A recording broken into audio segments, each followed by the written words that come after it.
kita berterima kasih kepada Pak Suherman di dalam keterbatasan karena gangguan penglihatan, tapi Bapak tetap dengan semangat yang menyala-nyala ingin menyaksikan bagaimana Tuhan Yesus yang telah berjumpa dengan Bapak, ya. Amin. Lagi terima kasih bagaimana Tuhan Yesus yang baik yang akan Bapak saksikan pada malam hari ini. Nah, teman-teman, Pak Suherman ini mengalami kuasa Tuhan yang ajaib di dalam perjalanan hidupnya, dan beliau akan menceritakan sendiri karena beliau sudah hadir di tengah-tengah kita. Saya tidak perlu berpanjang lebar, tapi satu hal yang kita melihat bahwa Pak Suherman dengan gangguan penglihatan dua-dua matanya, tetapi begitu luar semangatnya yang menyala-nyala. Bahkan selama beliau percaya Tuhan Yesus, ada begitu banyak ancaman, tekanan untuk supaya dia berbalik lagi kepada keyakinan sebelumnya. Tapi beliau tidak goyah. Beliau tidak mundur. Tapi beliau tetap percaya Tuhan Yesus. Sekali Tuhan Yesus selamanya. Tuhan Yesus adalah harga mati. Begitu ya Pak Suherman ya? Betul. Amin. Haleluya. Terima kasih. Oke teman-teman, saya langsung saja serahkan kepada Pak Suherman, bisa menceritakan mulai dari latar belakang dulu. Dan kemudian bagaimana Bapak bisa berjumpa Tuhan Yesus. Silakan Pak Suherman. Oke, terima kasih. Selamat malam. Terima kasih Pak Yusuf bersama tim. Selamat malam, shalom untuk semua saudara dimanapun berada, baik yang ada di luar pulau semua, khususnya untuk para murtadin. Selamat malam. Terima kasih untuk kesempatan malam hari ini yang sudah diberikan buat saya. Suatu anugerah yang besar untuk saya bisa menceritakan kebaikan Tuhan. Jadi malam hari ini saya mengucap syukur diberikan kesempatan untuk bisa menceritakan kebaikan Tuhan, pertolongan Tuhan, kasih karunia Tuhan dalam hidup saya. Nama saya Suherman, saya dari Pulau Jawa. Saya tidak sebutkan tempat tinggal, tapi biarlah nanti dari kesaksian saya rindu untuk semua diberkati. Pada mulanya tahun 2021 akhir, Bapak Ibu ya, saya kecelakaan.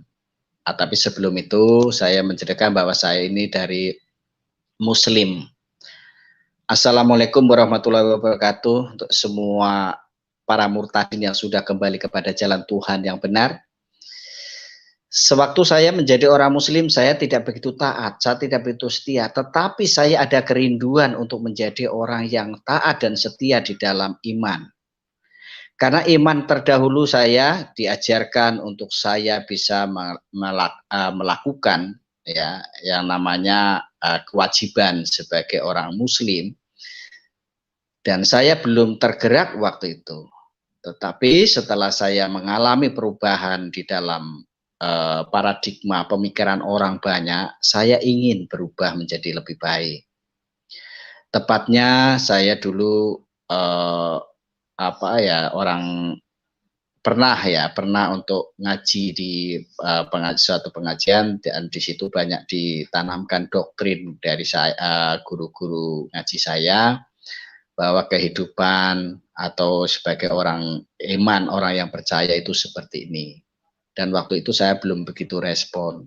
Pada tepatnya tahun 2001 itu tadi, saya kecelakaan, saudara. Saya kena percikan batu, mata saya yang satu, dan saya tidak obatkan karena sesuatu hal begitu ya. Begitu saya tidak obatkan, ada 1 minggu, 2 minggu, sampai hampir 1 bulan, mata saya tidak sembuh. Artinya dari rasa sakit tidak hilang. Setelah sudah cukup lama tidak sembuh, baru saya berusaha bagaimana caranya berobat, tapi karena tergendala untuk dana waktu itu, jadi saya hanya mengikuti saran orang tua atau keluarga, yaitu berobat ke tempat-tempat orang pinter, paranormal, dukun di desa maupun sampai ke Kalimantan waktu itu saudara, sampai ke Banten, sampai ke Jakarta. Dengan jeripaya saya, dengan ikhtiar saya, kerinduan saya untuk kembali sembuh dan dorongan oleh saudara-saudara saya, mereka untuk berusaha membantu sebisa mungkin, saya mengikutinya saudara. Dengan cara seperti itu, karena keyakinan saya dulu itu tidaklah terlalu ditekankan bahwa itu tidak boleh atau tidak berkenan di hadapan Tuhan. Selagi tujuannya ikhtiar hanya untuk kebaikan, entah itu berobat maupun apapun, itu termasuk sah-sah saja. Setelah saya berobat ke sana kemari, saya tidak mengunjungkan sembuh, saudara. Saya pindah dari dukun yang satu ke dukun yang lain, ya, dari yang namanya pengobatan pakai alat segala macam, ya, dari cara-cara manifest mereka untuk mengobati saya, ada berbagai cara saya lakukan. Karena apa, tujuan saya pengen sembuh. Karena waktu itu saya belum kenal Tuhan. Saya berobat, tidak sembuh saudara, tidak kurang-kurang orang tua saya, mereka walaupun orang yang tidak ada, artinya tidak lebih gitu ya, tapi yang namanya punya anak lagi sakit, apapun dan bagaimanapun diusahakan. Sampai orang tua saya hanya untuk mengobatkan saya saudara, sampai menjual tanah, namanya di kampung kan seperti itu, kepengen anaknya sembuh. Tapi setelah diberobatkan sana sini saya nggak ada perubahan. Saya itu sudah frustasi berat, stres, saya betul-betul sudah tidak ada harapan bagi saya.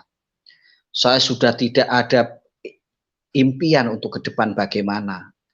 Dalam kondisi seperti itu saya semakin banyak sudah tidak merasa ada jati diri kembali.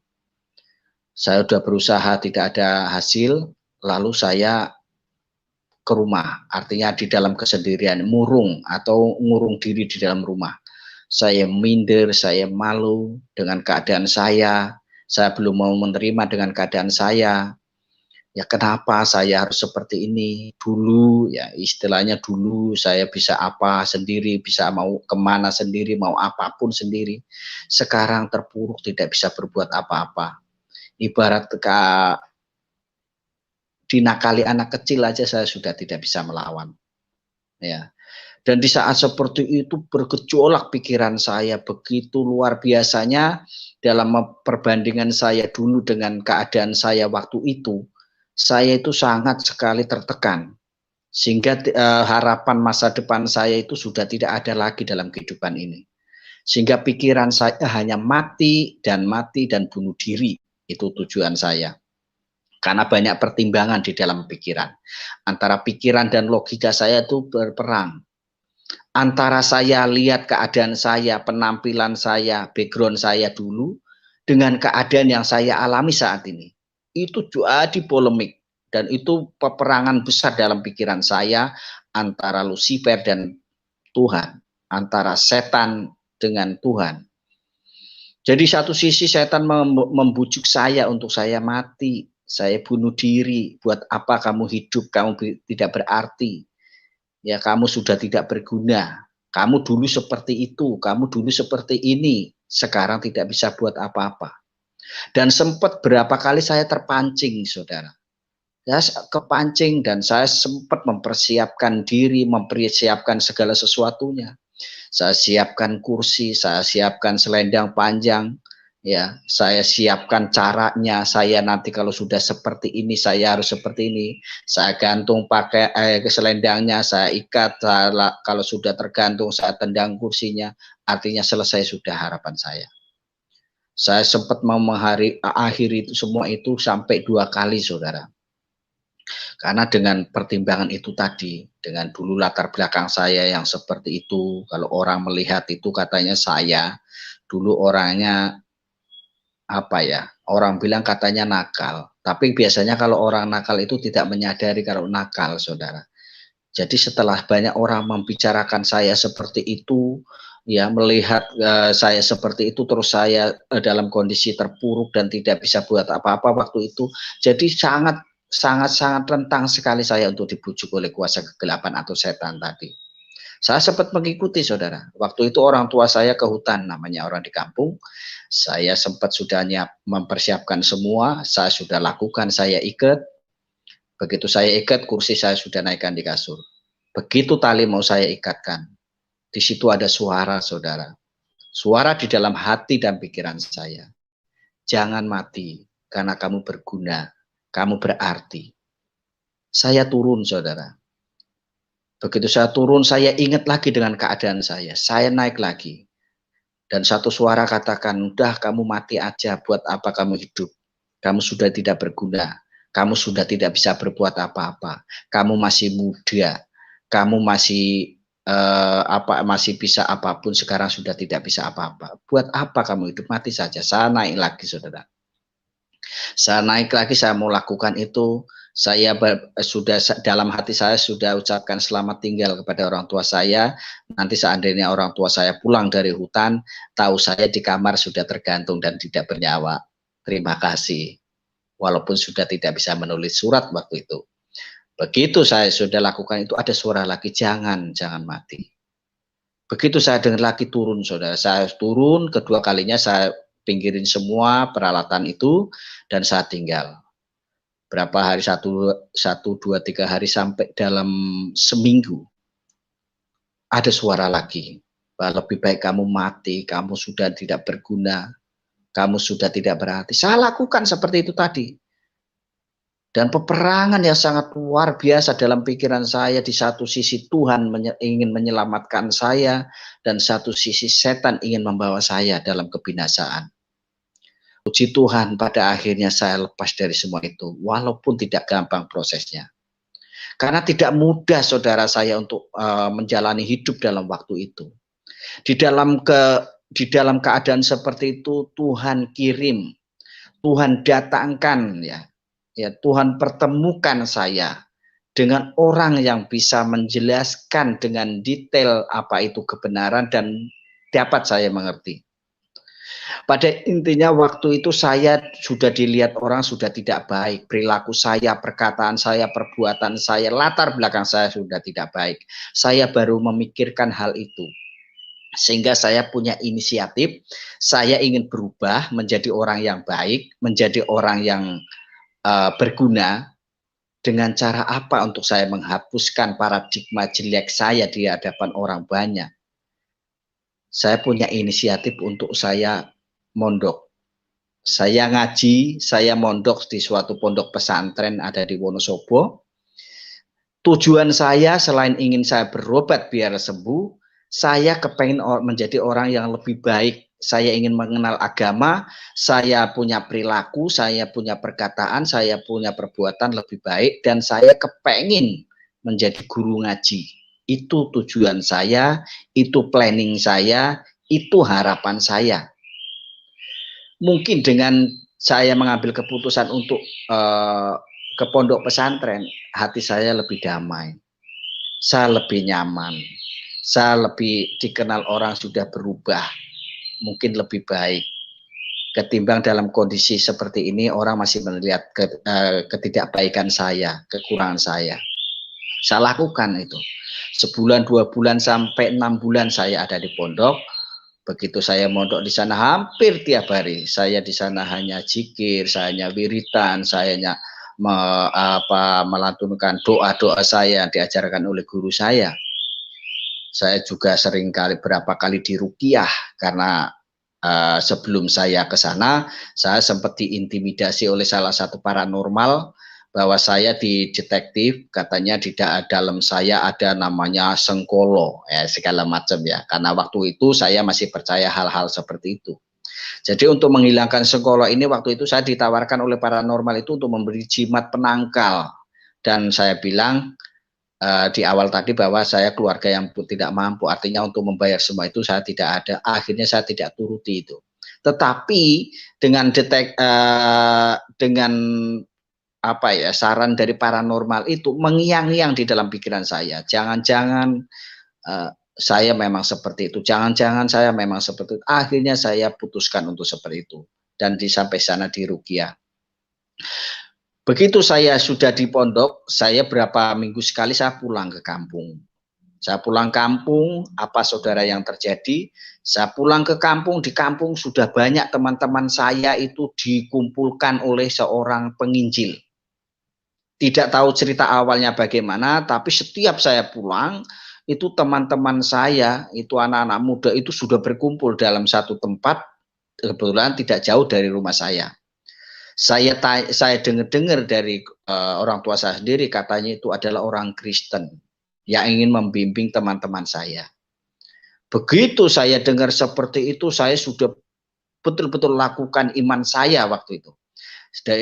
Jadi waktu saya masih di dalam pondok, di dalam rumah pun saya tidak pernah yang namanya lepas kopiah, tidak pernah lepas tasbih, tidak pernah lepas sarung, saudara ya, kalau adat mereka dulu. Saya lakukan itu terus tiap pagi, siang, sore, bangun tidur sampai malam saya lakukan, malam tahajud, dan terus lakukan itu. Karena apa? Tujuan saya ingin menjadi orang yang baik, saya ingin menjadi orang yang berguna, dan saya kepengen jadi guru ngaji. Ditambah saya pulang di rumah sudah banyak orang Kristen, setiap seminggu sekali datang. Begitu saya rasakan sudah tidak nyaman, berapa kali saya ketemu rombongan orang Kristen ini waktu itu ya. Saya tidak tahu bagaimana, sedangkan saya di dalam iman pun belum begitu.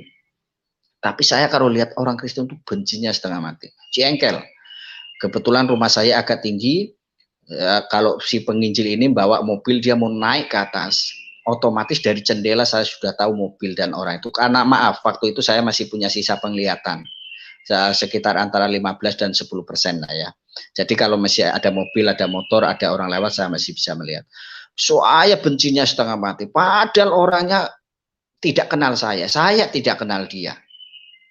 Tidak tahu kenapa, kalau sudah mendengar kekristenan dan ada orang ingin memberitakan Kristen, saya sudah jengkel setengah mati. Saya bahkan waktu itu sampai nazar di hadapan Tuhan. Saya angkat tasbih saya angkat tangan saya ke atas, saya katakan, ya Allah, kalau mereka memang orang Kristen ingin mengganggu orang Islam di kampung saya, maka saya akan berjihad. Saya katakan seperti itu. Sudah begitu, saya tidak ketemu. Saya langsung ke pondok. Biasa saya ke pondok, saya seminggu 2 minggu di sana, saya menghadap guru besar saya, guru saya. Saya bilang seperti ini. Saya di sana manggilnya Mbah. Di tempat saya itu banyak orang Kristen sedang berdakwah. Tahu saya dulu berdakwah ya, kalau sekarang penginjilan. Berdakwah. Teman-teman saya semua dikumpulkan di sana, Mbah. Dan banyak orang meresponi kedatangan orang ini. Guru saya cuma berkata, "Lu memang apa yang dilakukan?" Tidak tahu, Mbak. Yang penting di sana kumpul-kumpul, bahkan nyanyi-nyanyi, ada doa. Tujuan saya, saudara, saya ngadu kepada guru saya, harapan saya, guru saya itu bilang, ya sudah, usir orang itu nanti, kamu besok bawa 1 atau 2 truk teman-temanmu. Tak pikir seperti itu harapan saya.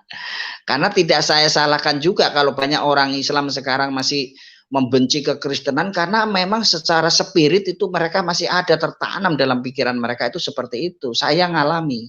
Saya yang belum begitu mengenal, belum tahu banyak tentang agama, apalagi Kristen, saya aja bisa membenci orang Kristen waktu itu. Tetapi apa jawaban guru saya? Dulu saya kalau di pondok itu ngadep guru itu nggak sembarangan, saudara. Saya kalau jalan itu nggak boleh jalannya pakai biasa ke depan, tidak, harus jongkok kayak orang di kerajaan begitu. Nanti kalau mau keluar mundur harus juga ke belakang, tidak boleh pantatnya ke belakang itu balik, itu tidak seperti itu.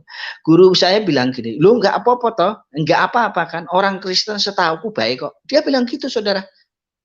Itu peperangan cukup saya nggak terima dengan jawaban guru saya. Kenapa jawabnya katanya setahu saya orang Kristen baik, begitu. Padahal harapan saya sudah nanti besok kamu ke sana, pulang bawa 1 atau 2 truk. Nah, tak pikir seperti itu. Saya mau berjihad, saudara. Tapi apa yang saya dapatkan jawaban itu membuat peperangan saya. Saya langsung naik ke lantai 2. Saya di situ berpikir terus. Akhirnya saya punya inisiatif sendiri. Saya mau, karena waktu itu penginjil ini kalau datang ke sana ingin berapa kali sebenarnya mau ketemu saya, mencari saya, tapi saya tidak pernah mau ketemu. Mungkin dia mau diskusikah, mungkin dia mau mengajak saya kah. Yang terakhir beliau ini mengundang saya untuk saya menghadiri acara Natal di kampung saya. Saya tidak mau. Begitu saya merenungkan sekian hari di dalam pondok, saya pas pulang kampung, pas akan diadakan acara Natal oleh si penginjil dan rombongannya waktu itu. Beliau tetap tidak putus asa mencari saya. Akhirnya saya membuka diri, saya mau ditemui. Beliau cuma katakan, tolong ya besok datang ke tempat acara saya. Di sana mau ada makan-makan, begitu katanya ya. Padahal saya tahu kalau mau Natalan. Oke, besok saya datang, tapi dengan catatan saya waktu itu kan. Dengan catatan nanti saya di sana mau mengikuti, tapi saya cuma mau ikut makan-makan ya. Saya tidak mau dibaptis, saya tidak mau dijadikan orang Kristen. Setelah nanti acara selesai, makan-makan, nanti anak-anak beli rokok ya. Biasa seperti itu. Hal biasa kalau di kampung itu istilahnya malakin itu ya. Si ibu ini bilang, oke, bisa nanti ya. Seperti itu, saudara.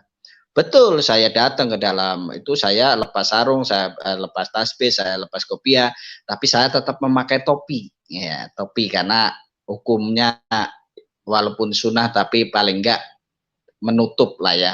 Saya datang ke sana, saya dengerin pendetanya khotbah begini-gini tentang juru selamat. Saya ingat ya, waktu pendetanya katakan juru selamat yang akan datang kedua namanya siapa? Ya, dia bilang Yesus, artinya dia mau bilang Yesus. Saya katakan nyeletuk Allah, begitu kan ya, karena saya belum mau terima kalau Tuhan itu Yesus namanya. Tapi pendeta ini cukup ya, amin, seperti itu. Artinya hanya untuk biar tidak ada perdebatan, saya waktu itu menyadarinya.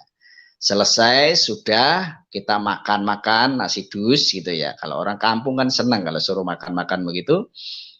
Kita makan-makan, sudah makan, semua udah selesai, semua tamu orang-orang tua sudah pada pulang. Saya bersama teman-teman yang tinggal di situ. Saya temuin si ibu itu, saya deketin, Bu, nih anak-anak sudah makan. Kami minta duit buat beli rokok. Dikasih saudara waktu itu. saya buat beli rokok. Di dalam gedung gereja juga itu, kita beli rokok, kita sambil cerita, sambil ngobrol sama penginjil itu, sama ibu itu, sama rombongan pendeta waktu itu, kita ngerokok biasa. Mereka juga tidak melarang. Saya menyadari sekarang, mereka betul-betul, kalau saya tahu sekarang itu cerdik seperti ular, tulus seperti merpati ya. Mereka tidak terganggu dengan kami merokok, tidak terganggu dengan kami bercanda, tetap kami yang minta apa dilayani. Oke. Itu belum menggugah hati saya, saudara. Begitu sudah berkali-kali ibu ini datang nanti ke tempat karyawannya, kebetulan dia punya karyawan di kampung saya, nanti ngabari saya, ngabari teman-teman, kita diajak kumpul makan-makan. Saya mau saja, namanya dikasih makan-makan gitu ya, intinya kan makan-makan. Singkat cerita ini ya, saya berapa kali ikut pertemuan di situ. Saya timbul penasaran, saudara. Ditambah ibu ini pas mau pulang, dia bilang, mungkin kamu sekarang belum mau kenal Tuhan, dan mungkin kamu tidak mau kenal Tuhan. Tapi suatu saat kamu butuh Tuhan. Kalau kamu sudah mau butuh Tuhan, ini ya, nanti hubungi nomor saya. Ibu ini masukkan kertas ke dalam kantong baju saya yang depan. Ternyata kertas itu tulisan nomor telepon. Waktu itu belum banyak punya HP, dan yang punya HP mungkin orang-orang tertentu, dan tapi waktu itu sudah musim wartel, telepon seluler ya, dapat di wartel itu. Singkat cerita itu saya simpen, saudara. Anehnya saya simpen, tidak saya buang, saya simpen.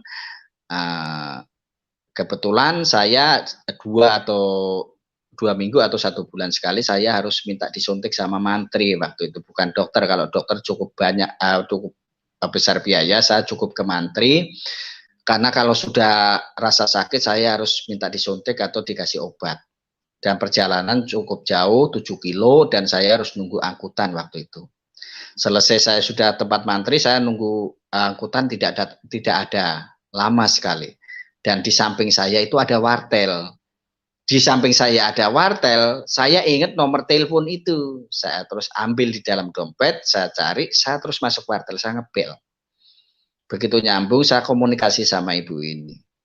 Intinya, saya namanya ini, ibunya terus, kamu yang seperti itu, intinya seperti itu. Karena dulu sempat ada cerita tidak baik, saudara. Ya, sewaktu penginjil ini datang ke kampung saya, selain saya dulu masih tidak suka atau memusuhinya, memang berita-berita negatif itu sudah datang waktu itu, bahwa mereka datang ke kampung saya hanya untuk mengkristenisasi, barang siapa yang mau ikut Kristen akan dibayar 50 juta dan lain sebagainya. Itu cukup cerita yang sangat menghebohkan waktu itu, sehingga si penginjil ini betul-betul merasa terancam karena memancing orang luar atau orang-orang yang tidak suka dengan kekristenan.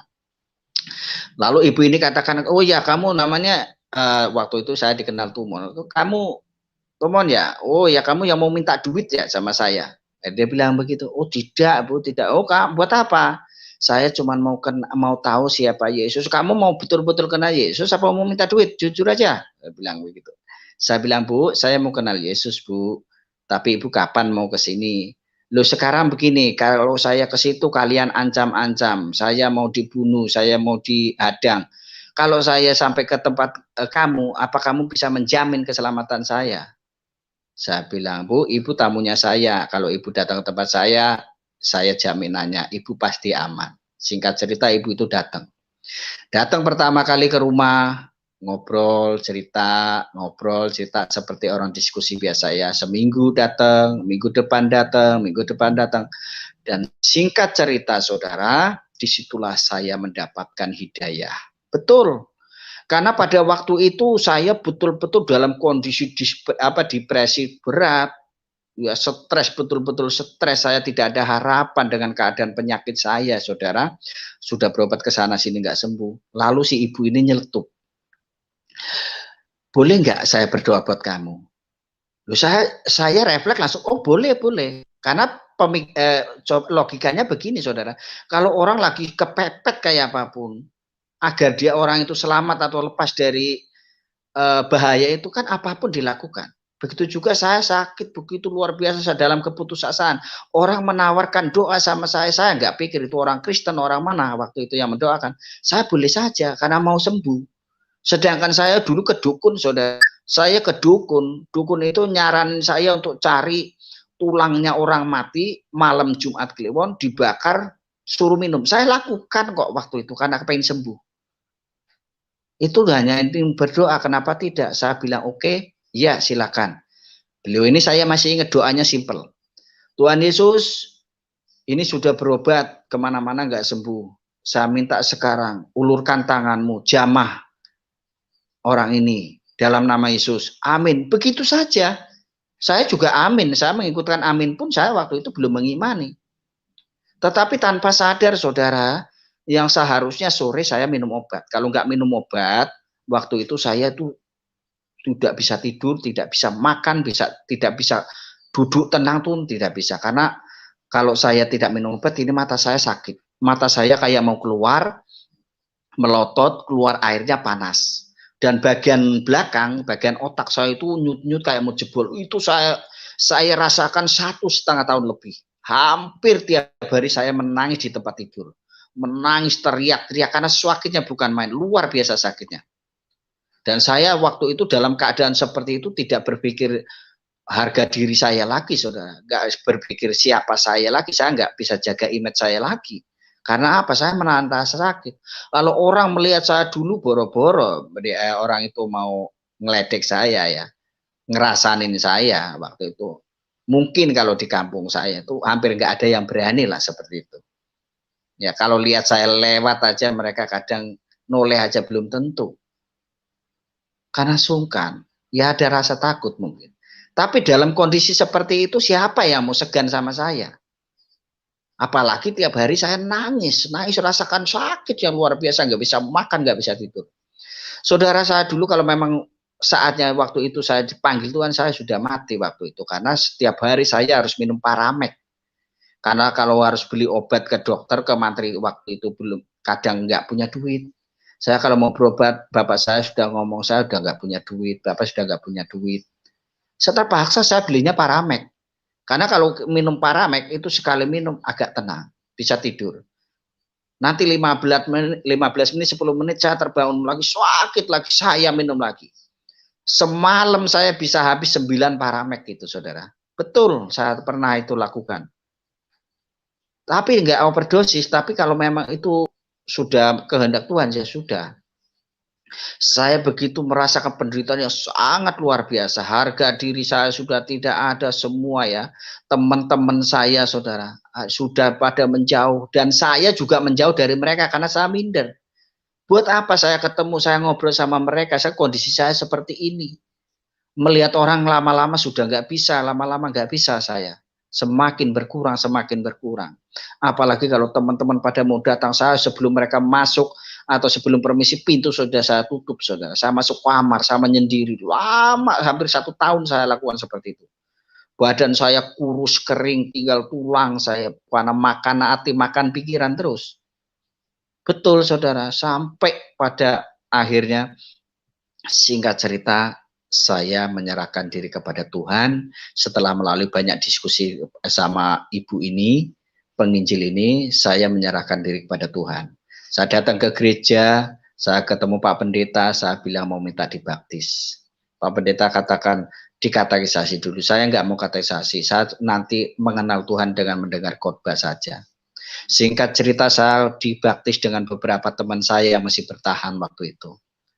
Setelah dibaptis, karena begitu saya banyak dengar cerita bahwa Tuhan penyembuh, Tuhan sumber mujizat, harapan saya nanti akan sembuh. Saudara, hari Jumat bulan Agustus saya dibaptis tahun 2003. Malam Senin, minggunya saya masih ibadah. Saya pulang ibadah, saya tidur. Saya tidur, saya bangun pagi. Kalau biasa di kampung di atas kan biasanya ditaruh genteng, ada genteng kaca satu untuk melihat bahwa ini sudah pagi atau belum. Begitu saya bangun pagi, saya lihat ke atas, itu tidak ada cahaya. Saya pikir ini saya mimpi, saya cupit tangan saya, kaki saya, ini enggak mimpi. Saya kucek-kucek lagi mata saya, ini mimpi, tidak. Betul-betul. Begitu saya menyadari bahwa saya itu sudah tidak melihat, saya langsung spontan itu refleks semua yang ada di dekat saya banting, saya bongkar semua kasur, saya lempar semua, atip saya lempar semua apa yang ada jadi sasaran semua. Dan semenjak itu saya temperamennya sangat tinggi, saudara. Saya jadi orang tukang marah, bentak-bentak, padahal sudah sakit, badan sudah tidak lihat. Orang tua saya, kalau saya jalan kan merambat-rambat, saudara. Saya merambat-rambat. Orang tua nyenggol aja saya kata-katain, saya marahin. Saya kalau mau ke belakang, saya kan otomatis, waktu itu saya belum punya kamar mandi. Begitu saya mau lewat, kepala saya yang samping kena genteng. Gentengnya saya pukul. Saya tidak terkontrol sama sekali. Karena saudara, betul setelah saya sudah mengalami semua itu, dikenalkan Tuhan, bukan serta-merta saya langsung berubah, tidak. Prosesnya luar biasa. Begitu saya sudah menyerahkan Tuhan untuk dibaptis, bukan kesembuhan, tetapi justru fatal saya rasakan, saya mulai kecewa lagi sama Tuhan. Ah, mana katanya Tuhan Yesus penyembuh, katanya sumber mujizat, kenapa saya kepala buta, saya kenapa nggak lihat. Begitu saudara, saya gedrumbel terus sama Tuhan. Betul, saya berdoa, saya ibu ini, penginjil ini betul-betul dia, saya katakan betul-betul tulus di dalam melayani Tuhan, melayani saya maksudnya. Saya dibawa KKR di mana-mana. Wah, KKR ke hamba-hamba Tuhan terkenal. Semua hamba-hamba Tuhan yang terkenal saya diajak, saya dibawa ke sana sampai di Ancol waktu itu Benihin, saya diajak ke sana. Tujuan motivasi saya pengen sembuh, saya pengen melihat lagi. Tapi apa yang terjadi? Bukan kesembuhan. Bahkan seringkali saya duduk berjajar dengan sama-sama orang buta. Di dekat saya dilawat Tuhan, sembuh dia naik panggung kesaksian. Saya tidak. Di depan saya orang lumpuh pakai kursi roda, dia dipanggil untuk saya, dia jalan, saya tidak. Saya kadang berpikir, kenapa? Katanya saya percaya Tuhan itu selain selamat nanti di surga, saya bisa sembuh dari sakit. Bukankah Tuhan Yesus bisa menyembuhkan orang yang mencelikan mata yang buta? Membangkitkan orang mati, berjalan yang lumpuh, membuat mendengar orang yang tuli, yang kusta ditahirkan, yang kerasukan setan dilepaskan. Kenapa saya tidak? Saya bergulat lagi sama Tuhan dan saya mulai argumen lagi sama Tuhan. Disitulah iman saya betul-betul diuji. Begitu saya sudah mengikuti, mengaku bahwa Yesus Tuhan dan saya dibaptis, luar biasa saudara, tekanan keluarga. orang tua saya, kakak-kakak saya, wah waktu itu belum ada telepon saudara, namanya hujan surat saya dari saudara saya. Intinya bahwa minta saya untuk kembali ke Islam. Kalau tidak jangan pernah aku ini kakakmu, saudaramu. Dan jangan pernah kalau lebaran kamu saya bantu dengan pakaian maupun kalau lebaran kan biasa ya, pakaian dan uang itu. Saya diancam sedemikian rupa. Dan ada kakak saya pulang, sengaja pulang untuk nyidang saya. Saya di sidang di depan orang tua saya, sama kakak saya. Saya ditanya, saya berani jamin kamu sembuh. Kamu sekarang berapa catatan syaratnya cuma satu, tinggalkan itu agama Kristen. Saya tetap tidak mau, saya tidak. Walaupun saya belum tahu tentang Tuhan banyak waktu itu, tapi saya bisa berkata tidak.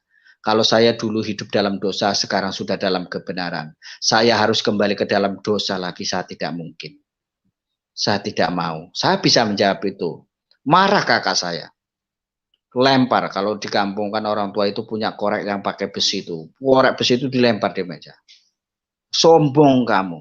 Memang Yesus itu bisa menyelamatkan. Semua orang yang akan selamat asal berbuat baik nanti masuk surga, katanya begitu. Bapak saya ditarik pergi, saya pergi. Bayangkan saudara, saya lagi rapat keluarga, sidang keluarga, saya ditinggal pergi tanpa dipamiti.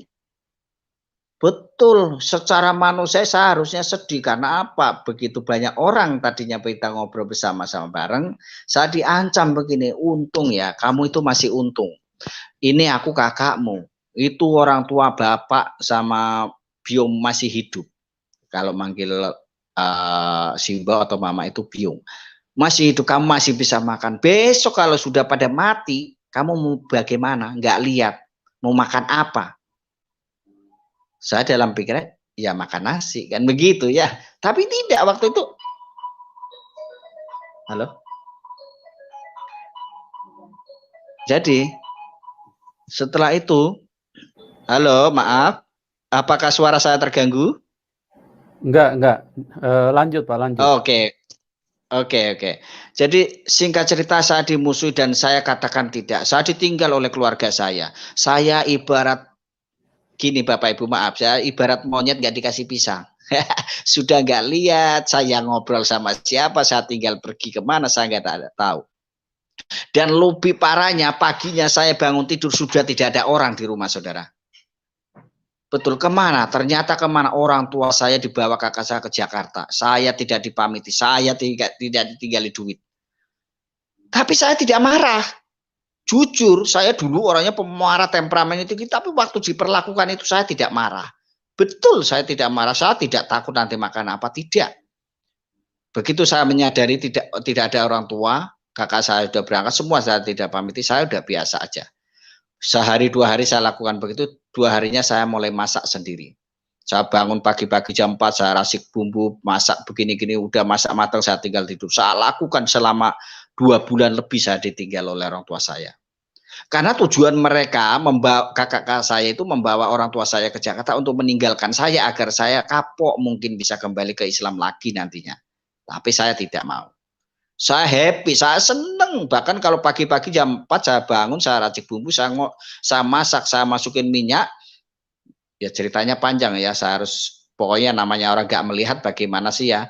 Harus apinya diraba, nanti ngasih minyaknya juga ditakar, pakai dipegang-pegang semua. Saya racik sayurannya bagaimana sih, itu dengan kelebihan saya lah ya.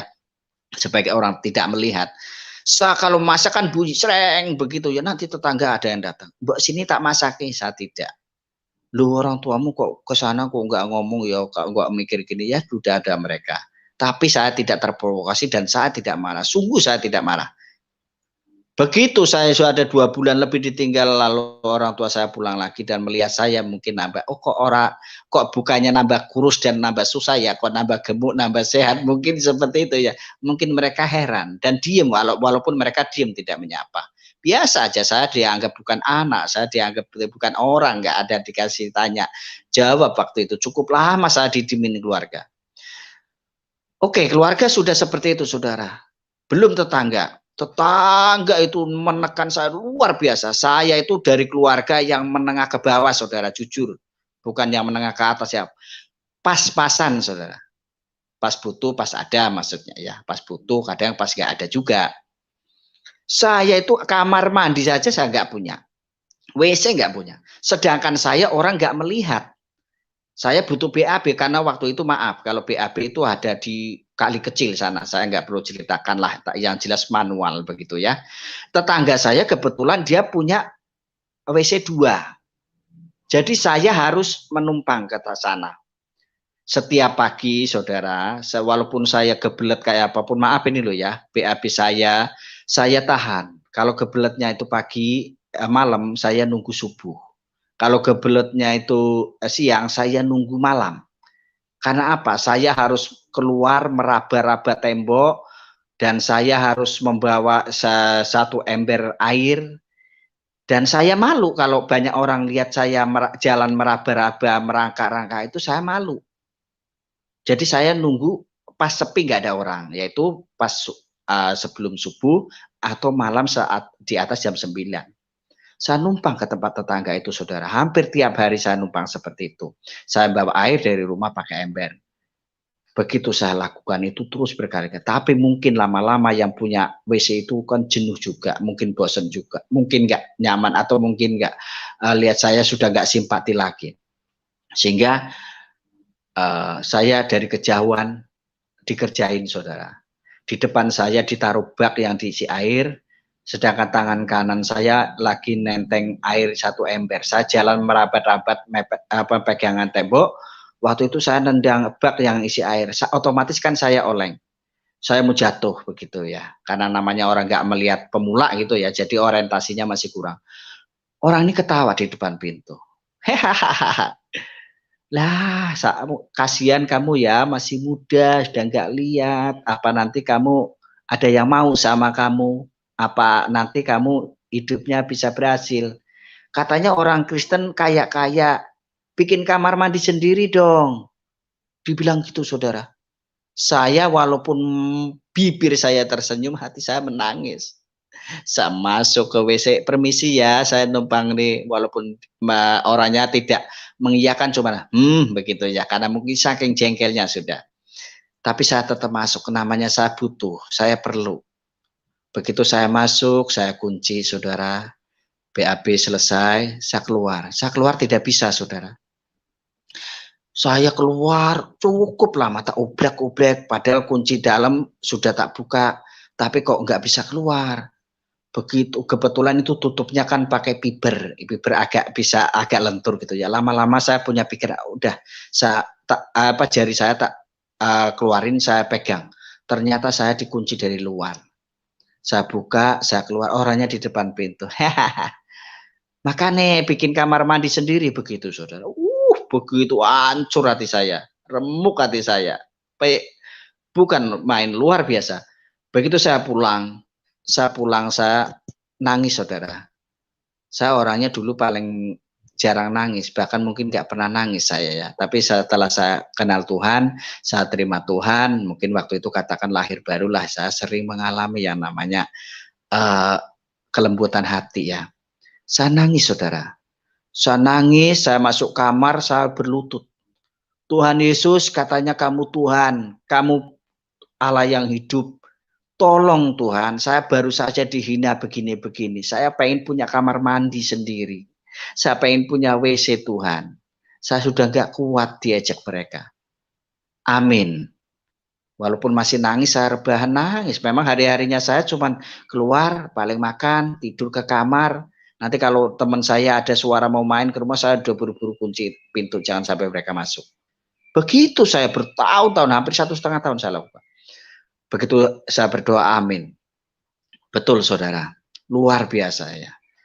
Tidak ada 2 minggu waktu itu, tahu-tahu ada orang dekati saya.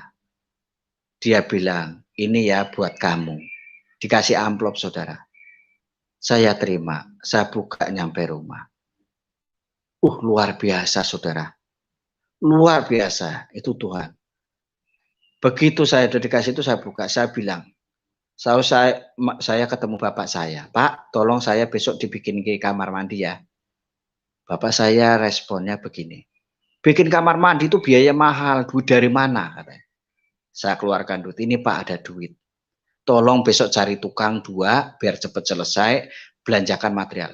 Lah bapak saya heran, ini duit dari mana? Udah Pak, yang penting itu halal, saya nggak nyolong, saya bilang begitu. Betul lah, orang tua saya juga ikut seneng ya. Begitu dipanggilkan tukang, semua material dibelanja, singkat cerita, selesai pembangunan kamar mandi, dibangunkan, saya minta bak yang gede, terus kamar mandi yang cukup luas, WC-nya di samping. Betul seperti apa yang saya inginkan. Begitu sudah jadi saya dipanggil, ayo dilihat diapal ke pintunya, seperti itu ya. Saya apalkan pintunya begini-gini. Ini sumur yang di atas yang ditimba, yang ditarik. Kalau yang di bawah itu yang bikin baru, yang dipasang sanyo, nanti kamu tidak perlu nimba, cukup nyalain sanyo. Oke, amin, terima kasih Tuhan. Begitu saya pakai.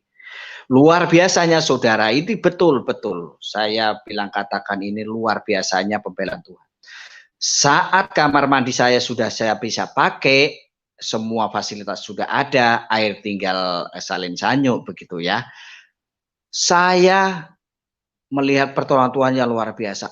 Tempat yang biasa saya tumpangi untuk BAB, tempat saya biasa tumpangi untuk ambil air. Saat itu sampai sekarang tidak ada air mengalir. Padahal di situ dulu penampungan air dari mata air. Hampir orang satu RT ngambil air di situ semua. Kalau orang kampung namanya kulah atau tempat penampungan air. Seketika itu tidak mengalir. Sampai sekarang. Saya berani buktikan ada tempat saya sana. Dan lama-kelamaan mereka mungkin berpikir, kenapa ini ya? Kenapa kok bisa seperti ini? Akhirnya saya mendengar yang punya rumah itu dia sudah kebingungan soal air. Akhirnya dia nimba ke tempat saya, saudara. Mau nggak mau yang punya sumur yang baru itu tempat saya, yang bikinan itu. Dia hampir pagi sebelum ada orang pada nimba ngerek itu gitu ya, dia sudah terlebih dahulu. Berjalan waktu cukup lama, baru orang tua saya menyadari. Dan dia bilang, Kailu, orang itu yang dulu menghina kamu, yang mengejek kamu, yang pernah ngerjain kamu, sekarang nimba air itu terus. Apa air, perlu itu sumurnya tak tutup aja, biar orangnya kapok. Itu orang tua saya begitu. Saya katakan, tidak Pak, jangan. Biarin jadi berkat, saya bilang gitu waktu itu. Betul memang nggak jadi ditimbun oleh orang tua saya. Akhirnya betul air itu, sumur itu jadi berkat bagi tetangga. Karena musim kemarau pun nggak pernah surut. Begitu sudah berjalan lama, mungkin ini lama-lama orang nggak enak juga karena pernah memperlakukan saya seperti itu. Dia bikin bor, saudara, ngebor air. Ngebor air, satu bor di belakang, keluar apa kelihatan airnya. Pralon sudah dipasang, masuk ke dalam, tapi disedot tidak naik ke atas. Dia pindah, penasaran lagi, tukangnya pindah ke samping rumah. Begitu di samping rumah air banyak, pralon sudah masuk ke dalam, disedot tidak mau keluar. Dia pindah ke depan rumah, dia sedot air ada, pralon sudah masuk, disedot nggak mau keluar. Setelah 3 tempat dari satu lokasi, satu rumah itu sudah digali semua, ada keanehan, tukangnya iseng-iseng mampir ke tempat saya, ngobrol. Aneh ya. Itu sudah ada airnya, pralon sudah kepasang, tinggal nyedot aja kok nggak mau keluar ya. Apa sanyonya rusak ya? Sanyo diganti tetap tidak bisa. Akhirnya dengan mungkin terpaksa orang ini lagi nembung nanya ke tempat saya, ke bapak saya. Pak, tolong itu sumur yang dulu dipakai disedot, kebetulan saya punya sumur yang dulu disedot terus lama nggak kepake. Tak pakai ya, tak sedot karena sumur nggak keluar.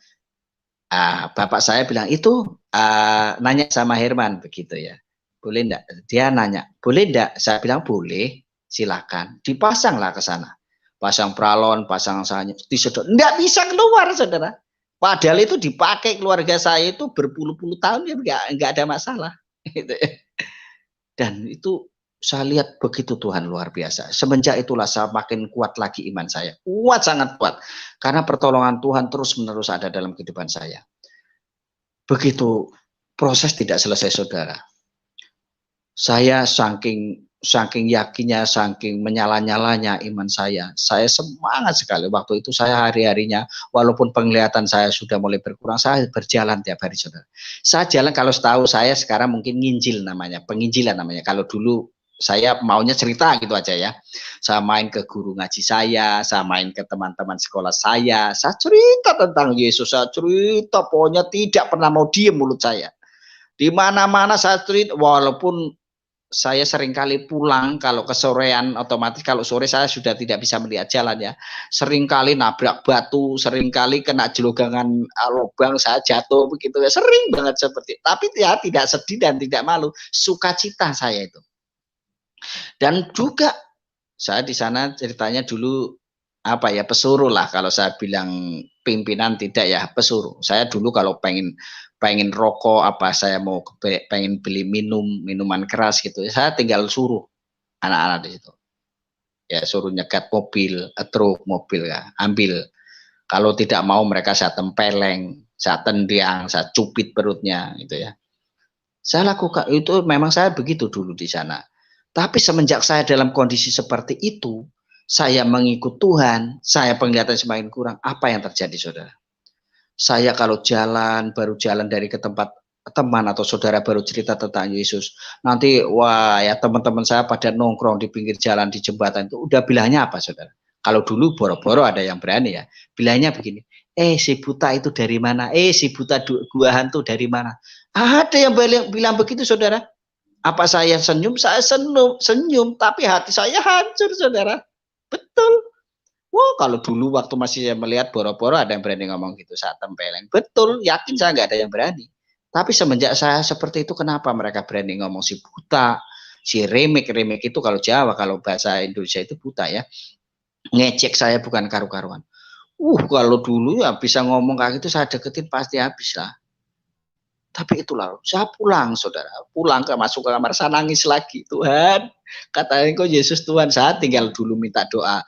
Kamar mandi sudah ada, saya mintanya doa apa, saudara? Saya pengen sembuh, saya pengen lihat lagi, saudara. Coba kalau nanti saya lihat, saya akan paranin anak itu, saya tempeleng. Begitu doa saya, saudara. Ya mungkin gak dijawab Tuhan ya. Betul. Akhirnya, aduh Tuhan, betul-betul begitu luar biasa yang namanya firman Tuhan katakan, di saat engkau sedang ditinggikan, sesungguhnya engkau sedang direndahkan. Tetapi sesungguhnya saat engkau direndahkan oleh manusia, maka engkau sedang ditinggikan Tuhan. Itu terjadi, saya alami, saudara. Dan apa yang disampaikan oleh Pak Yusuf tadi itu sangat mengena ke saya, karena itu memang firman pertobatan saya, saudara. Di dalam Matius 28 itu tadi, makanya saya heran, ini Pak Yusuf kok bisa menceritakan cukup lama tentang barang siapa yang letih lesu berbeban berat datang kepada, itu saya, saudara. Saya itu capek, saya itu letih, saya itu sudah gak ada harapan waktu itu. Saya mau buat apa itu? Firman itu pernah disampaikan oleh ibu rohani saya. Maaf, jadi singkat ceritanya si ibu penginjil itu tadi, setelah saya menyerahkan diri untuk dibaptis, ibu rohani ini saya lah yang membimbing saya. Makanya beliau sekarang jadi ibu rohani saya menjadi anak rohaninya beliau, dan kami cukup diskusi sangat lebih dari keluarga. Itu singkat ceritanya. Dulu orang yang sangat saya benci, sekarang ibaratnya jadi orang tua saya sendiri, saudara. Itulah luar biasanya Tuhan, dan banyak hal ya. Waktu saya sudah ditentang ya teman-teman saya, dan juga orang kampung, saudara. Setan itu sudah pakai keluarga saya, orang tua saya, kakak saya, tidak mempan.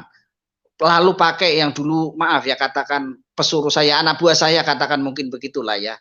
Anak buah saya pada ngata-ngatain saya, ngerendahin saya, tidak mempan juga. Orang pakai satu kampung, saudara. Saya sempat mau diusir di kampung, saya sempat mau diungsikan, dengan iming-iming saya mau ditaruh ke pondok pesantren, dan pasti nanti kamu sembuh, bisa melihat, dengan catatan tinggalkan agamamu, Kristenmu, dan semua biaya pondok ditanggung oleh desa, kebutuhanmu ditanggung. Waktu itu saya begitu, saudara, diiming-imingi. Dan ini saya bawain satu air dari Pak Yai, tolong kamu minum. Saya dibawain air yang sudah dijompa jambi sama dukun, sama kiai itu, saudara. Nggak tahu, mungkin maksudnya biar hati saya luluh atau bagaimana ya. Tapi respon saya waktu itu, maaf ya, waktu itu yang datang ke rumah saya itu ketua Karang Tarunanya. Mungkin tujuannya karena sudah kerjasama ya. Terus saya bilang, maaf ya, kalau dulu saya percaya hal-hal seperti itu. Kalau dulu saya yakin hal-hal seperti itu. Tapi kalau sekarang, iman saya, agama saya tidak memperbolehkan. Mohon maaf ya, saya bilang marah. Itu air yang ditaruh plastik ditaruh deket gelas, dikasih minum sama orang tua saya, minumnya digedokin di meja. Oh, sembarangan sekali. Dulu kalau berani gedokin kayak gue habis. Kenapa kondisi seperti ini semakin banyak orang berani? Itu pikiran saya, saudara. Saya tolak betul. Tidak mempan juga orang setan pakai keluarga saya kembali. Orang tua saya, ya bapak sama biong saya atau simbok saya itu hampir tiap hari itu nangis, saudara. Nangis terus tiap hari. Intinya saya minta disuruh kembali ke Islam. Karena orang tua saya malu sama orang kampung, diomongin kalau kemana-mana ngomongin saya semua jadi Kristen, sudah nggak melihat jadi Kristen, nanti mati mau di mana, nggak boleh dikubur kampung saya. Seperti itu cerita-ceritanya, pokoknya nggak enak-enak. Jadi orang tua saya itu sangat takut, sangat malu, dan sangat-sangat tertekan. Ya, hampir tiap hari merengek-rengek saya untuk kembali ke Islam. Saya katakan, Pak, Biong, begitu ya, saya dulu hidup saya tidak benar, saya rusak, saya tidak punya etika, saya tidak kenal sopan santun. Sekarang saya sudah kenal kebenaran, sudah tahu kebenaran, hidup dalam kebenaran, saya sudah tahu kebaikan, saya sudah berubah perkataan maupun perilaku saya. Saya itu semua diubah oleh Tuhan Yesus. Saya tidak mau kembali lagi ke dalam gubangan lagi. Kembali ke kehidupan yang tidak baik seperti dulu. Saya bisa bilang begitu waktu itu. Akhirnya orang tua lama-lama sudah tidak pernah mengungkit. Lama-lama begitu ya, saudara. Apa yang terjadi? Singkat ceritanya, orang-orang yang dulu memusuhi saya, orang tua, kakak, saudara, teman-teman saya, semua sekarang berubah 180 derajat. Orang tua saya menjadi baik ke saya, kakak-kakak saya menjadi baik, teman-teman saya menjadi baik. Ya, kalau saya pulang dari gereja, saya pulang ke rumah, teman-teman saya sudah banyak lagi yang pada main. Jadi luar biasa. Karena apa yang terjadi waktu itu hanya untuk uji iman saya. Seandainya saya dulu menyerah dengan coba ujian itu, tekanan itu, mungkin saya tidak menjadi Suherman sekarang. Mungkin saya kalau dulu menolak Tuhan, menentang Tuhan, mungkin saya tidak menjadi Suherman sekarang. Mungkin saya ada di kereta, mungkin ada di bis, tangan yang selalu terulur. Mungkin begitu, saudara. Tetapi itulah luar biasanya Tuhan, sehingga saya diluputkan dari semua itu. Ya, saya menjadi seperti ini, itu semua karena Tuhan, saudara. Sehingga saya kalau melihat anak-anak sekarang ya, angkatan saya mau adik-adik angkatan saya sekarang, mereka masih, maaf ya katakan, masih pecicilan, masih sok jago, sok gaya. Saya dalam hati maupun pernah sering saya katakan, kamu belum tahu yang namanya kalau sudah ditangkap Tuhan ya.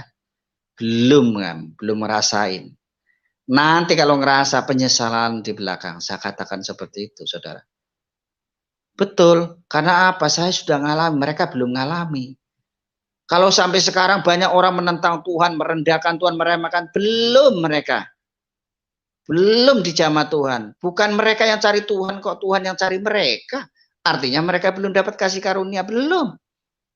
Suka-sukamu sekarang mau seperti itu, tapi nanti kalau sudah ditangkap Tuhan, kamu itu ya, seperti ular yang dipegang ekornya, tidak bisa buat apa-apa. Kadang saya begitu, apalagi kalau saya mendengar banyak-banyak ya dari saudara-saudara saya Muslim itu ya. Oh, maaf saya katakan, gayanya kayak sok benar sendiri itu. Kalian belum ngerasake ya namanya kasih karunia Tuhan itu sendiri loh. Kalian baru dikuasai oleh roh agamawi saja. Betul, roh agamawi itu yang melingkupi kalian, bukan karena kalian itu belum terbuka hatinya untuk Tuhan. Tapi kalau waktunya Tuhan sudah lawat kalian, baru ngerasa loh. Betul, baru sadar nanti. Mungkin seperti itu sebagian kesaksian. Dan juga ada yang saya tambahkan, waktu saya sudah ditekan keluarga, tetangga, teman-teman semua. Tidak juga gini, saudara. Waktu itu cukup banyak yang mengikuti dalam pembinaan ya, dan cukup banyak. Dan begitu juga setan tidak mau diam. Hampir tiap malam saya bersama teman-teman diintimidasi oleh orang-orang mereka. Kalau malam datang ke rumah sampai 2-3 orang, hampir tiap malam itu. Tujuannya apa? Tujuannya untuk bisa kami ini, termasuk saya, untuk kembali ke Muslim lagi. Mereka menakut-nakuti saya. Satu orang, yang satu hanya berdoa, yang satu apalah itu, yang satu ceramah ke saya. Begitu hampir tiap malam. Saya dibilang, nanti kalau kamu masih mempertahankan iman Kristenmu, nanti kamu kalau mati nggak boleh dikubur di sini. Nanti kalau mati nggak ada yang mau ngurusin. Memang apa urusannya? Kalau saya mati nggak ada yang ngurusin. Saya jadi bangkai, saya bau, siapa yang repot? Saya waktu itu bisa jawab seperti itu, walaupun saya belum bisa bercerita tentang Tuhan. Tapi hati saya tidak bisa dibohongi, saudara. Kalau saya ini sudah, Roh Kudus ini sudah benar-benar memberikan sukacita yang luar biasa dalam kehidupan saya. Luar biasa, sampai spanduk dipasang. Satu kampung, saudara, satu kampung ada 9 spanduk dipasang. Bayangin, saudara. Dari kadrun-kadrun itu. Dia bilang, tolak kekristenan yang membuat dunia yang membuat kenistaan dunia akhirat. Berantas usir kekristenan. Bilangnya begitu. Tetapi mereka masang spanduk di atas itu. Di bawahnya buat hajatan, pesta miras, apa ya, goblok juga. Begitu pikir saya. Waktu itu betul-betul. Intinya kami semua itu ditekan keluarga. Saya yang percaya Tuhan, tapi dampak keluarga semua dampak. Orang tua saya sudah cukup lama, nggak berani keluar juga, malu. Tapi itulah pembelaan Tuhan, luar biasanya Tuhan. Ya kalau dulu saya mungkin menyerah dengan ujian iman seperti itu, mungkin saya tidak jadi seperti ini sekarang. Tapi apa yang rancangan Tuhan adalah rancangan damai sejahtera, bukan rancangan kecelakaan. Itu yang saya alami. Karena waktu itu dalam keputusasaan saya, seperti Pak Yusuf tadi katakan di Matius 28 itu tadi, itu yang menjadi motivasi saya. Saya sudah capek, saya sudah letih, saya sudah, pokoknya sudah tidak ada mau kepada siapa. Orang tua bukan orang tua kaya. Saudara saya bukan saudara-saudara yang kaya-kaya. Bukan orang yang mampu-mampu yang bisa menjamin kehidupan saya. Mau kepada siapa? Disitulah saya betul-betul baru ketemu, ya. Cukuplah kasih karuniamu Tuhan. Begitu. Dan semenjak itu saya mengalami hal banyak pribadi. Apa yang harus saya ceritakan mungkin banyak orang di luar sana yang muslim terutama itu tidak percaya. Tuhan itu memang betul-betul hidup. Saya berapa kali itu bertemu dengan Tuhan melalui mimpi, ya. Makanya saya terlalu yakin bahwa Tuhan itu ada. Walaupun kalian tidak mau percaya, tapi itu bukti nyata. Jadi untuk mempersingkat kesaksian saya, mari, hanya itulah yang saya bisa bagikan. Pada intinya saya bersyukur Tuhan sudah selamatkan saya kembalikan ke Bapak Yusuf Manupulu. Silakan. Ya, haleluya, luar biasa. Bagaimana karya Tuhan yang telah menjamah seorang Suherman dari yang tadinya itu membenci Tuhan Yesus.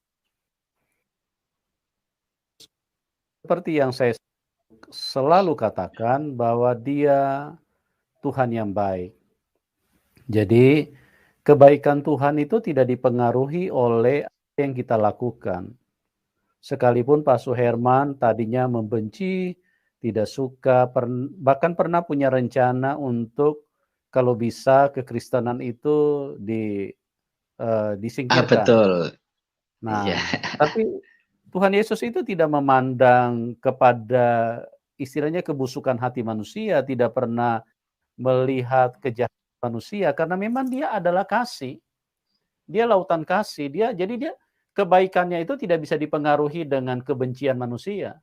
Kalau Dia ingin melakukan kebaikan di dalam hidup manusia, sekalipun kita jahat, sama seperti Paulus. Paulus bukan hanya mau menyingkirkan gereja, tapi membunuh orang-orang yang percaya kepada Tuhan Yesus pada waktu itu. Dan Tuhan Yesus hadir di dalam hidupnya, bukan karena Paulus pernah kirim persembahan ke surga, tidak. Justru dia datang ke Damsyik itu mau membunuh orang Kristen, mau menangkap, mau melakukan kejahatan. Tapi disinilah terbukti ya bahwa tidak bisa dibantah. Hanya orang-orang yang telah dibutakan oleh setan yang tidak bisa melihat kasih Tuhan, ketuhanan daripada Tuhan Yesus Kristus, dan bagaimana kebenaran itu yang sesungguhnya dihadirkan daripada firman-Nya, daripada prakteknya. Jadi Tuhan Yesus itu bukan hanya berfirman dan tertulis di dalam Alkitab ini, bukan. Ini Alkitab ini hidup. Jadi apa yang ditulis di dalam firman ini hidup di dalam kita, teraktualisasi, ya, terjadi di dalam hidup kita. Makanya itulah yang disebut dengan firman. Nah, luar biasa sekali dari perjalanan iman daripada Pak Suherman yang mengalami cukup banyak tantangan mulai dari orang tua, bahkan sampai hal-hal yang hal-hal yang penting, yaitu tempat untuk toilet, Tuhan campur, ya. Amin. Karena Tuhan itu peduli. Tuhan bilang, marilah kamu yang letih lesu dan berbeban berat. Dan Tuhan buktikan bahwa dia peduli, dia responsif, dia sangat respon terhadap setiap beban, setiap penderitaan yang dialami manusia. Cuman kalau manusia mengeraskan hati, ya jelas aja Tuhan tidak bisa masuk. Tuhan tidak bisa menjamah hidupmu. Karena apa? Karena engkau mengeraskan hati dan terus membenarkan pikiranmu. Banyak orang yang terus membenarkan pikirannya. Mereka merasa, masa Tuhan lahir dari rahim wanita? Masa Tuhan berkolor? Masa Tuhan mati di salib? Masa Tuhan ya bla bla bla bla. Padahal ini semua tipuan setan. Karena setan tidak ingin manusia berjumpa dengan Tuhan. Setan ingin supaya manusia semua binasa. Karena tanpa Tuhan manusia akan binasa. Karena setan itu akan membunuh semua manusia. Yohanes 8 ayat 44, saya berulang-ulang katakan supaya kita ngerti bahwa yang membunuh manusia itu bukan Tuhan, itu setan. Ya, Yohanes 10 ayat 10. Pencuri datang hanya untuk mencuri, membunuh dan membinasakan. Tapi aku datang supaya kamu mempunyai hidup dan mempunyai dalam segala kelimpahan. Ini saja masih banyak orang Kristen yang tidak mengerti. Jangan bilang lagi orang yang tidak percaya Tuhan Yesus. Orang Kristen saja masih banyak yang tidak mengerti. Orang pikir kalau mati itu kehendak Tuhan. Itu bukan kehendak Tuhan. Cuma Tuhan izinkan, ya. Karena satu, kalau belum di dalam Tuhan Yesus, yaitu karena itulah pilihan manusia. Bahwa manusia selalu memilih setan. Dan manusia tidak mau datang kepada Tuhan. Jadi manusia tidak bisa dibebaskan, ya. Dan yang kedua, kalau kita di dalam Tuhan Yesus, kita hanya pindah tempat. Jadi kita tidak mengalami kematian. Tapi kalau di luar Tuhan Yesus, langsung diterkam setan itu masuk ke alam maut. Makanya dikatakan pencuri datang hanya untuk mencuri, membunuh, dan membinasakan. Dia tidak puas kalau manusia sudah terbaring di peti mati, tapi dia ingin bawa ke dalam siksa di dalam alam maut. Itulah setan, ya. Jadi berhati-hatilah karena setan ini sangat jahat. Dia adalah pembunuh manusia sejak semula. Dan dia melakukan tipu daya di mana-mana dengan segala macam kebohongan dusta yang dia sampaikan di dalam pikiran-pikiran manusia. Akhirnya manusia percaya. Saya ingin beritahu kepada kita, kenapa manusia mau membunuh? Karena dia dikuasai setan. Kenapa manusia melakukan pencabulan kepada banyak orang? Ya, karena dia dikuasai setan. Nah, hal-hal seperti inilah, kalau Anda tidak percaya bahwa setan itu terlalu jahat, kenapa manusia mencuri? Kenapa manusia marah? Kenapa manusia membenci? Ya karena itu dikuasai setan. Dan kalau orang dijamah Tuhan, Tuhan Yesus hadir di dalam hidupnya, Roh Kudus hadir di dalam hidupnya, maka dia akan berubah. Pak Suherman adalah sebagai bukti nyata. Tadi dia mau ke WC saja, dikerjain. Sampai mau keluar WC saja. Padahal Bapak Suherman ini tidak bisa melihat.